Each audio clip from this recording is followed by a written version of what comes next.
The news say President Bola Ahmed Tinubu has sacked all his service chiefs. That's what the news says, right? Say all the service chiefs have been fired and replaced by new ones. And so many people have been making so much out of this news. Some believe it was related to the coup, the fake coup news that came up recently, that they said there was some of the military men led by Brigadier General attempted to take over President Bola Ahmed Tinubu presidency and all of that. So many people believe in response to that is the reason for the firing and hiring of all these service chiefs. Now, meanwhile, as a person, from my opinion and from my own understanding, two things are involved here. There are two things I actually think. One, what if there was never a coup in the first place and it was all cooked up with an attempt to remove the existing service chiefs and bring in his direct loyal boys? Because when I heard of the coup, failed coup, I didn't believe it. Because not at this my time and age, I would believe anything that comes from Abuja, from Aso Rock. No. You and I now know better that when those people tell you it's white, dig deep, you discover that it's actually black. So I was like, they planned a coup and it failed. How? For this country, I don't believe it. But I didn't say anything about it because I know we've not heard the last. Now that we see a news like this, that all service chiefs have been fired and replaced, what if this was the goal all along? That they want to replace the existing ones with their loyal boys, but maybe they don't just know how to go about it and they cook up this story that coups were planned. Because the service chiefs that you've removed now, none of them were mentioned in the so-called coup. They said they were being led by a Brigadier General who we have not seen his face, neither have we seen the faces of other soldiers that they said were involved. So I strongly believe that replacing the old guys with these new guys was just the goal all along. That is my first thought. But if that not being so, that there was actually a coup that failed, then we should look at it this way. Nigerians have been suffering insecurity for a very long time, for only the gods know how long.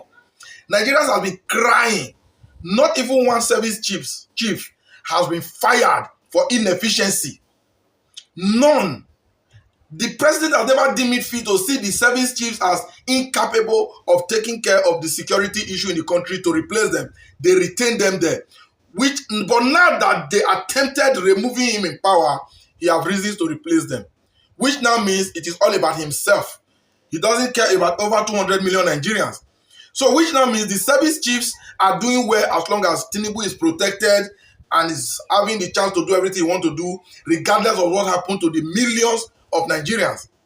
So in any of these two, which do you think is better? There was no coup in the first place.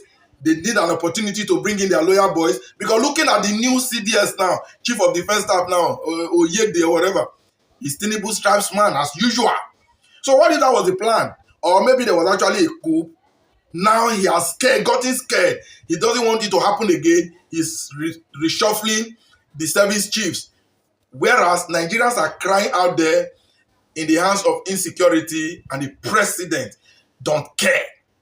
Remember, we have an Inspector General, Egbetokun, or whatever, I don't know, I think that's his name, whose majority of the well-meaning Nigerians has been saying is occupying that position as illegal, that his tenure has long overdue. I think Showore has had series of fights with the presidency over Egbetokun's continuous stay as the IG of police. But I can assure you, because he's Tinubu's loyal tribesman, they've been together all along. That's the reason why he's been replaced. If the IG of police was not a Yoruba man, not just an ordinary Yoruba man, if he was not loyal, he long, perhaps his tenure would never have been extended in the first place, illegally or whatever. You get the point? And in all of this, they are all building for 2027. They are building solidly for 2027. They just got INEC chairman for themselves. Now they are shuffling the service chiefs. They will have everybody they need to have in place. These people that are tormenting Nigerians are preparing very well. Nigerians are still divided. Nigerians are still talking against each other. You see the suffering Nigeria attacking the suffering Nigeria to the advantage of the oppressor. They swear for us for this our country. The oppressor is strategizing, executing, implementing, making plans and fixing things, What are you doing as a Nigerian in preparation of 2027? Because they will still rig the election, that's obvious. And that's exactly what they are doing now. They need all these service chiefs, they retain the IG of police, they bring in their Ghana as an INEC chairman, all for what? Not to conduct an election that will make you and I choose the next president. Of course not. So it's very unfortunate this is the country we find ourselves. So I don't know what you think about the replacement of the service chief. Do you think there was indeed a coup, and out of fear of being removed, Tinubu have to replace them, or there was never a coup in the first place? It was just a cook-up story like they always do to remove the existing guys and bring in their loyal boys. What do you think? Whichever you think, please use the comment section.